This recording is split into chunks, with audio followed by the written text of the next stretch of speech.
Coming up on episode 177 of Create If Writing, I'm sharing how to set up a basic author platform.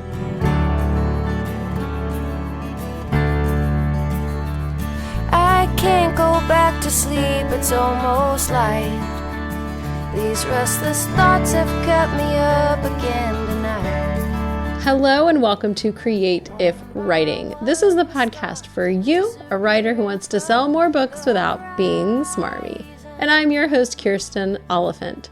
I am so glad that you are here, whether this is your first or 177th time to listen to the podcast. You have picked a week to listen in which we are going to get down to the basics and the bare bones of author platform. This is something I just taught a workshop on, and if you are listening, you know what I had to think about what month we're in and what year. We're in February, at the very beginning of February. If it's before February 10th that you're listening to this, you can actually watch a replay of a workshop that I did on author platform. That's like an hour and a half of goodness. This will be much shorter than that. But you can go to createifwriting.com/workshops to find out about that replay. It's paid, but there's a code freebie. And again, that's only going to work through like February, I think the end of February 9th.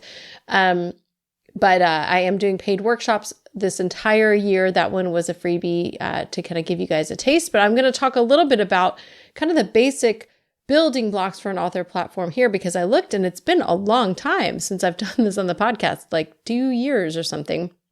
I do talk about pieces of your platform all the time with email lists and social media, but it really has been a while since I have done one just solely focused on platform. And now that I have built several platforms for my blog on mommy stuff, like my mom blog, for a podcast, for fiction under 2 different pen names. Now that I have done all of that, I feel even more confident that, hey, the stuff I said back then is still true. So I'm going to say it again and give you guys some things that I have learned. So if you want the show notes for this episode to see any links, or you just like reading, you can go to createifwriting.com/177.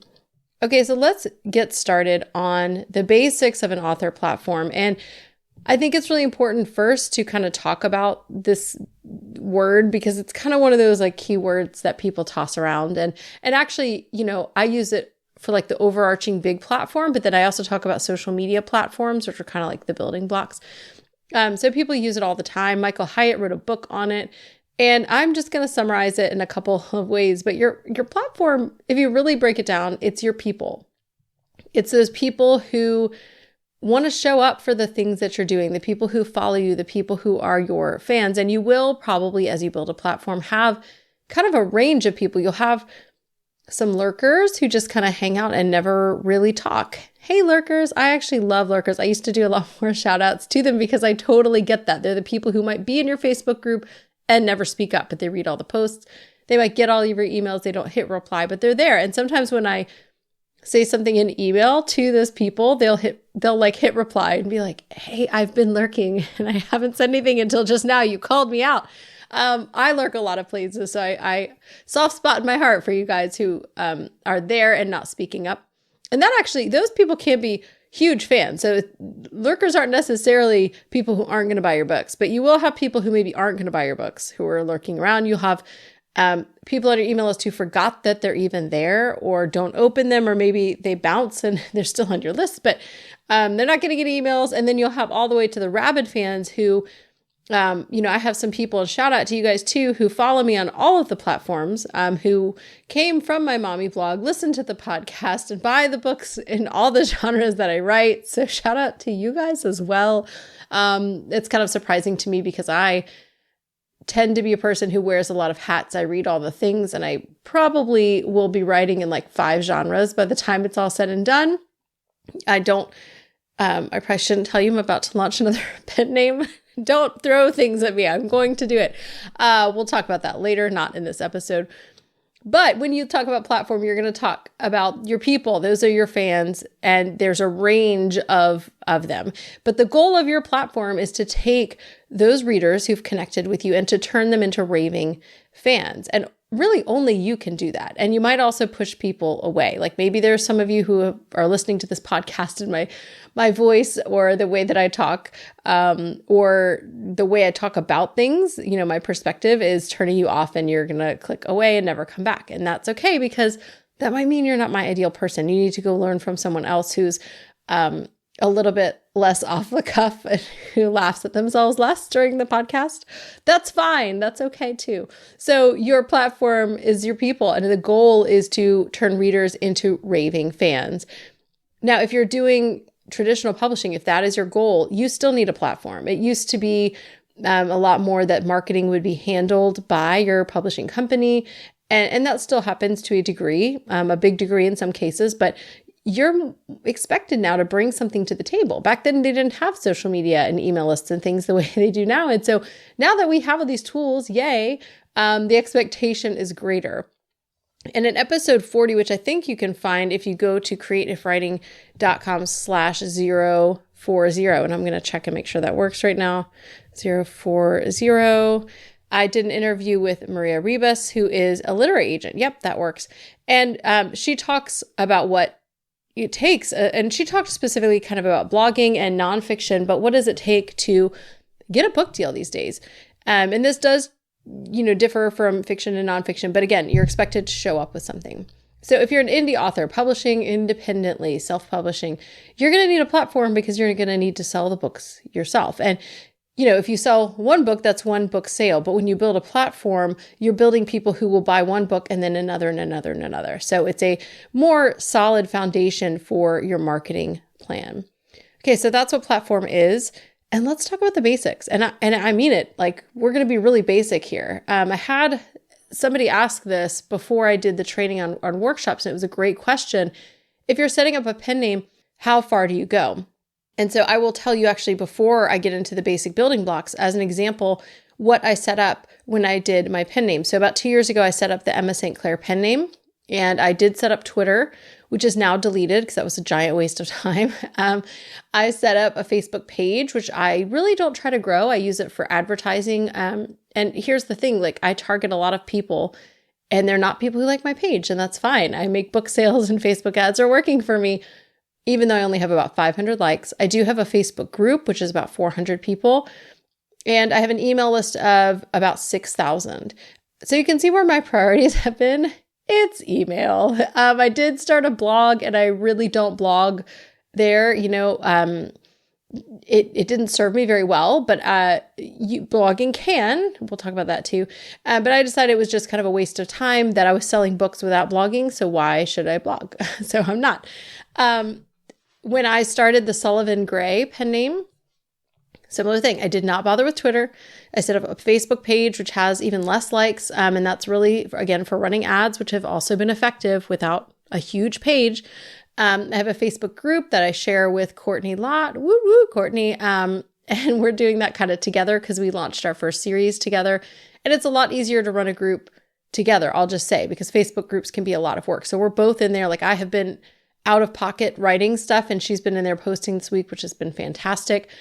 And so our pen names, E.C. Farrell is hers, Sullivan Gray is mine. We have that Facebook group, which will just continue to grow and feed and love and nurture like a darling little plant. But it's YA paranormal stuff. So maybe like a Venus flytrap plant that shifts into a vampire.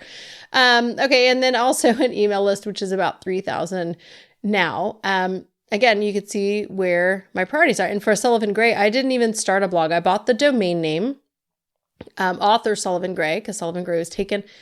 And it's a landing page. It goes right to my email list and offers up a freebie. So I'm even more basic with Sullivan Gray. And that's, that pen name's doing okay. It's not doing as well as the Clean Romance.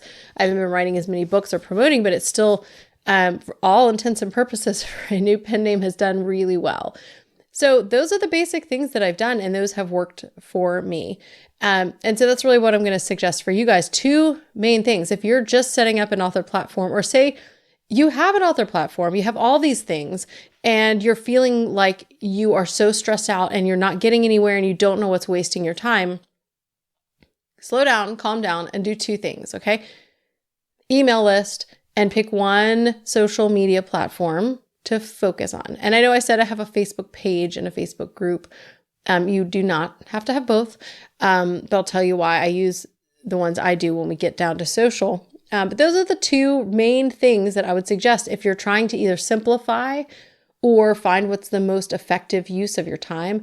I talk a lot about ROI, the return on investment, and that's not just financial. This is about the return on investment for the time that you spend on the platform. So part one is going to be set up your email list. And I am going to give you like 6 super basic steps. I'm not going to walk you through them with screenshots or anything else, but I'm just going to give you the very basics of setting up your email list. And so if you already have an email list, if these things are done, you're golden, okay? So here we go. The first thing I want you to do before you even set up your email list, although you can start to set it up and then do this, but the first thing you really want to think about is a freebie. I know not everyone offers freebies. I do think it's the best incentive to grow your list. And it's not just that it's about growing your list and getting numbers, but for authors, if you are giving them a sample of your writing, whether that's a full book, a prequel to another series, a short story, or something else, sample chapters even of a novel that's already published, when you're giving them that, you are saying, here I am as an author, connect with me. And if you believe in your writing enough, you're going to draw in those readers who are your ideal readers. And so it's a really fantastic way. It's not just like, oh, I have to give something away, I'm cheapening my writing. No, you're getting people through the door. Here is this example of who I am as a writer. So come and hang out with me and be a part of what I've got going on.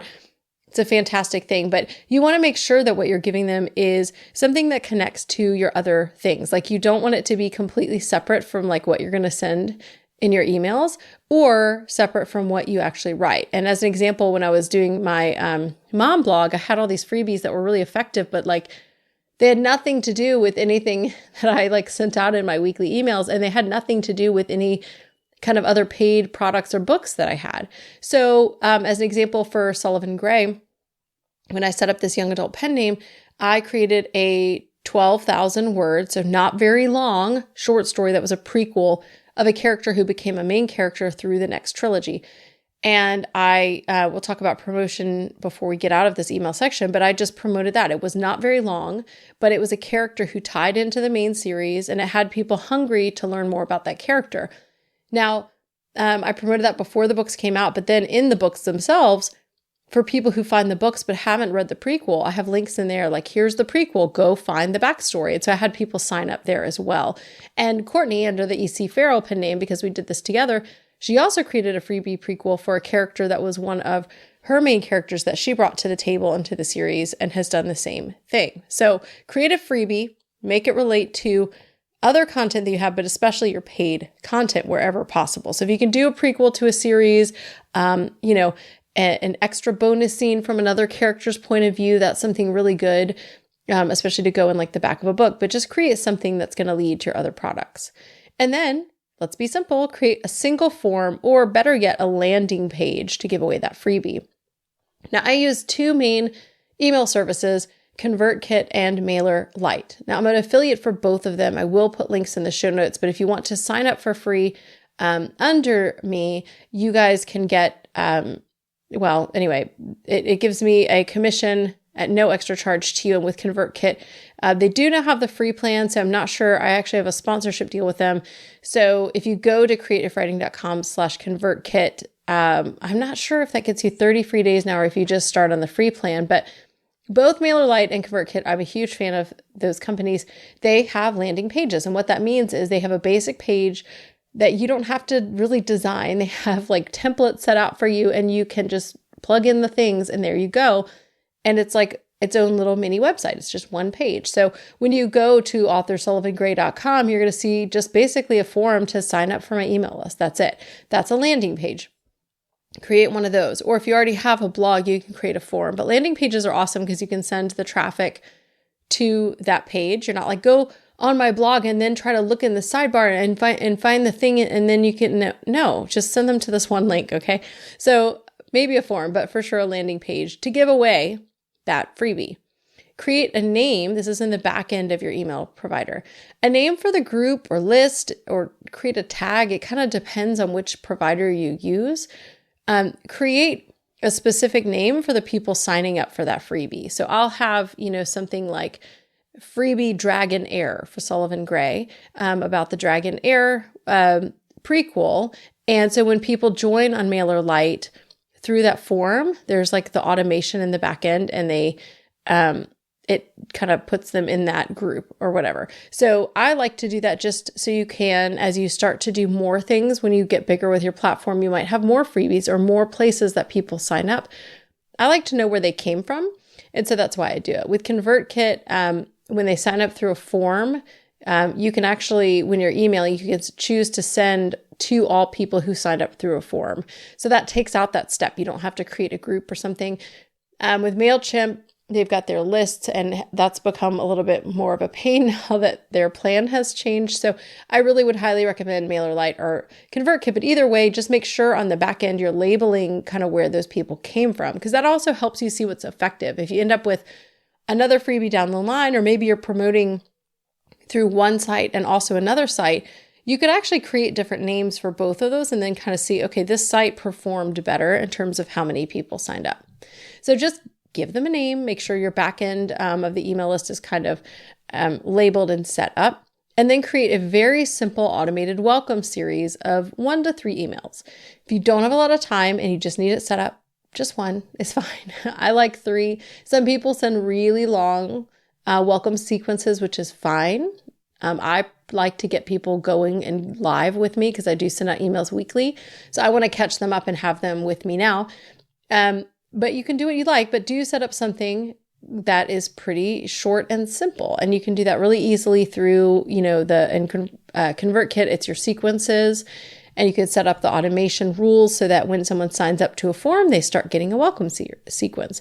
In MailerLite, it's going to be under your automations when they sign up to, through a form, or they get that group tag that you're setting up, then they're going to start that welcome sequence. And then once you have all that stuff set up, you're going to promote that free thing. You're going to promote that landing page.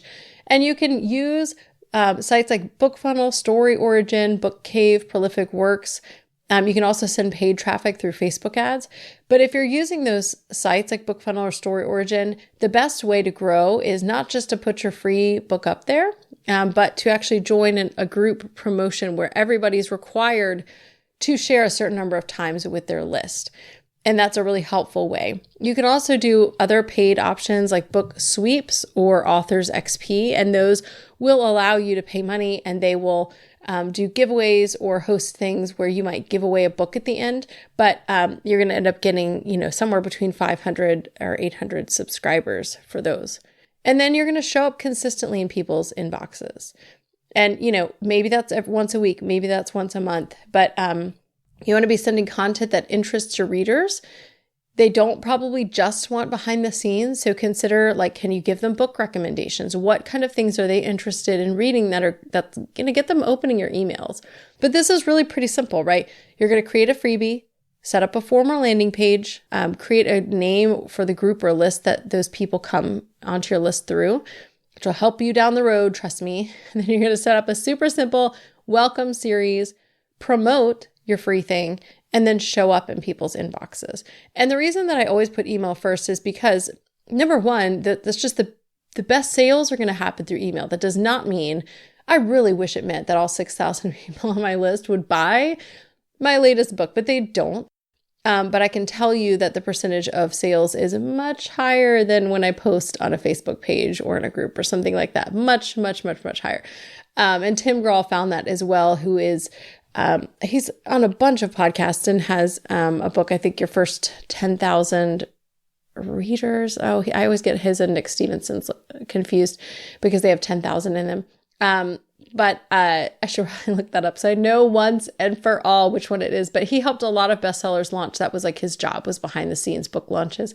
And so he found it to be true that email outsells, but email is also your only real direct connection with your readers. And so it's massively important to get that going. And then social media. And a lot of people spend more of their time here. Maybe you will spend more time there. I do show up on social media daily, which is unlike email. Email is once a week, maybe twice a week. But social media can be very overwhelming. It can be a big time suck. So I would recommend starting with one platform. When you feel like you kind of can manage that, maybe you can branch out. But you want to choose a platform that you love, that you know, and where your readers hang out. Now, we have so many social platforms that there really are a lot of readers kind of everywhere. So it isn't to say that you have to really research in which age bracket is in there. I mean, it probably doesn't matter, because even if you're writing young adult, I would say most of my readers are like people in their 30s and 40s based on, looking at my Facebook ads and what has worked, and also kind of reader surveys that I've done. So pick a platform, and then you're going to get your basic stuff on there. So you want to have your bio really optimized. Where are you sending them? I would send them to your email list. I would send them to that landing page. And also, going back to that welcome series, send them to your social media. You want them in both. So say they unsubscribe from your email, or they leave your Facebook group. Maybe you'll keep them in whichever one they're still at. So if they leave one, they'll still be at the other. So send them, that link in the bio is really important. Get your cover images up for your Twitter, if that's what you're using, or Facebook. And then make sure your information is up to date. I have been going through and realizing how out of date some of my stuff is in my different bios all over the internet, and some places I just don't care, but it made me laugh. I found a place where I talked about my 4 kids, and I was like, oh, that was a while ago, because Piper's 3 now. So get all that stuff up to date, get it looking polished. If you don't know the sizes for things like your cover images for your Facebook page or group, Canva has templates for them, and you can use that for free. I find that even when you use the exact templates Facebook tells you to use, they're not always exactly right, especially with groups, but I leave a lot of wiggle room on the edges for those. And then you're going to show up consistently, and you're going to give people a mix of content. You're going to have conversational things, memes, GIFs, ask questions that people want to answer, share viral kinds of posts and links that are related to, either the personality or persona that you're presenting as an author, or related to reading and topics that you're writing about. And then also mix that up with your promotional content. And that's not just buy my book posts, okay?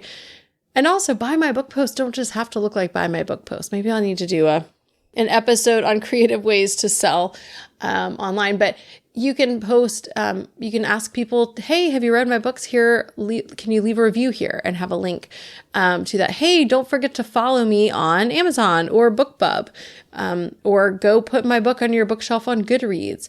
Have you signed up for my email list? Make sure you sign up. Here's a free book that you're going to get on my email list. It doesn't have to just be buy my book, but you want to mix up that promotional content with actual conversational content, so that it's not just sort of a dead zone, but it's a place where you and your readers can interact, not just you and your readers, but your readers can interact with each other as well. You can kind of build a community and a sense of culture. Facebook groups are my favorite for this. I'm a huge Facebook group person. I don't want to tell you how many groups I'm an administrator of, because it's gone up since the last time. And I think the last time it was like 50. So we're just not going to talk about my problem with Facebook groups where I keep creating them. But maybe this place for you is Instagram. I know for a lot of people it is, but I just think whatever the place is, I think what you need to know is that your time is well spent there. Are you cultivating relationships with your readers? And are those relationships going to result in book sales? And maybe it's not a direct book sale from that person. Maybe they're telling a friend about you. It doesn't have to be just that every single person in there is going to buy your books, but I just want you to make sure you're not wasting your time. That's my biggest pet peeve in the world, is other people wasting my time, or just wasted time in general. And so I do know a lot of people spend a lot of time on social or doing things in social that are not going to come back to them. So if you can identify those places as well, that's fan-stinkin-tastic, because you don't want to waste your time on social. So pick a platform, get your basic info, bio, all that kind of stuff, images up to date, promote your social media to your email list and vice versa, and then show up consistently with a mix of conversational and promotional content. Now, when we talk platform, the last thing I want to talk about is, should you blog, podcast, or create videos? Maybe you should. Those can all be fantastic things. I'm coming to you from a podcast right now. Nonfiction is where these things matter more. And this isn't to say you shouldn't have a fiction or a blog as a fiction author, and I'll talk about that in a second. But for Nonfiction, not only are you trying to build a group of followers with your platform, you're also having to build authority where people trust the things that you say. And blogging, podcasting, any of these platforms, YouTubing, any of these platforms where you're creating content, that's a great place for authority. Now, the reason that I don't put this as one of your main places is because, one, I feel like people are really inundated with a lot of these things, just like the inboxes are inundated. People are reading a ton of stuff. I don't think they're reading blogs as much. They absolutely are still reading them, and podcasts as well. These are big, long form content. It takes a while for me to put a podcast episode together. Going back to ROI, is this going to give you the ROI that you need? Now, as a blog, if you understand things like SEO, which is search engine optimization, it can absolutely bring you readers as fiction or nonfiction. Fiction authors really struggle with the content on blogs that's relevant because just blogging about your book content, that's not really going to bring you any new readers. And it's a lot of upkeep to set up a blog and start one and do all the promotion, because then you're not just, it's another thing to promote, right? Like, okay, I've got my book I have to promote. Now I have to also promote this blog post, and the blog post is about the book. But is this really a good use of your time? So that's really the thing you have to ask. What is it serving? Who is it serving? Is it serving to actually build my platform, or is it just one of those things I'm doing that I thought I should do, but it's actually just wasting my time? So you really need to consider this. Nonfiction as well. If you really don't want to take the time to set up a site or blog consistently, you can guest blog. You can find blogs that have authority. Look at what kind of content is there. Think about what content you have to offer and then create things, or be a guest on podcasts. Now, I will say as well, you want to make sure, think about ROI, that the blogs you're guest posting at or the podcast you're a guest on, that they are actually relevant to the kinds of readers you're trying to attract. So recently I had a few people email me that one of my fiction books was featured on the Writing Excuses podcast, which is fantastic. I was really excited. That's so cool. I got a shout out. And I went and looked at the book sales. Nothing out of the ordinary. And so that's a podcast for writers. And they picked one of my fiction books. It was one of the romance books. So that's not a romance. It doesn't mean no one listening to the podcast is a romance reader. It just means that's not the main audience. And so, you have to think about, like, okay, out of the however many people do actually read romance, my book's also clean romance. How many of those actually read clean romance? How many of them remembered when they were not in their car listening to the podcast to go look up the book? So, the ROI for those things is not always what you think it's going to be for directly book sales, which is why I think these things are super important if it's nonfiction, because again, you're building that sense of authority and that brand awareness, which brand awareness is fine for fiction. But again, is it going to sell you books? People seeing your book cover, they are very aware, but are they buying your book? And that's kind of what it comes down to. Are they signing up for your email list? You want them to do something that's going to matter for the long haul. So this is the very basic platform that I'm going to have you set up, right? Do you feel better about it? Email, social media. Pick a social media, set up your email list, give away a freebie. That's the start of a platform, and that can be a very effective platform, very effective. If you're doing it right. Again, you're going to create content that's consistent across the board. You're going to try to build community. You're not just going to try to sell your books, but you're going to try to build raving fans who love you, which means being real and personal with them to whatever degree you feel like that works for you. Platform doesn't have to be complicated. It does take work and upkeep, but it's really about connecting those fans. This is like the long game, you guys. It's connecting with your fans and then turning them into raving fans that are going to stay with you over time. That's it for today. Again, if you're listening before February 9th, you can go and watch the replay. You can also buy it. If you're listening after, you can go buy the replay. You can get it for free with the code Freebie if it's before February 9th. If it's after, you can buy the platform workshop, which is an hour. I think it's an hour and 40 minutes with a couple little bonuses in there as well, like a worksheet to help you work through your platform, and a video or so on blogging and SEO for fiction authors or authors. All of that's at creativewriting.com/workshops. I would love for you to join my community, which is a lovely, lovely place to be on the internet. You can go to creativewriting.com/community. Also, if you're listening before February 9th, and there's more on this on the workshop page, but I have the doors open, but they're about to close for the collective, which is It's a somewhere between like a small group coaching program and a membership, where you're going to get all the workshops I do over the year are included in that, plus some bonus workshops and a whole lot of bonus content, plus a small Facebook group. We've already got over 30 people in there, and the doors are going to close on that this weekend, February 9th. But there's more information on that if you go to creativewriting.com/workshops. If you want to hear from me weekly and make sure you're not missing, like if you're listening in March and you're like, I would have loved to join the collective, I may open the doors again. I kind of want to see how this is going, but you're going to find all that information if you sign up for my weekly emails, which I keep quick to the point and full of helpful things, creativewriting.com/quick fix. I want to say a big thank you to you guys for listening. You're the reason I'm showing up, is because I know that you're listening, so I really appreciate you.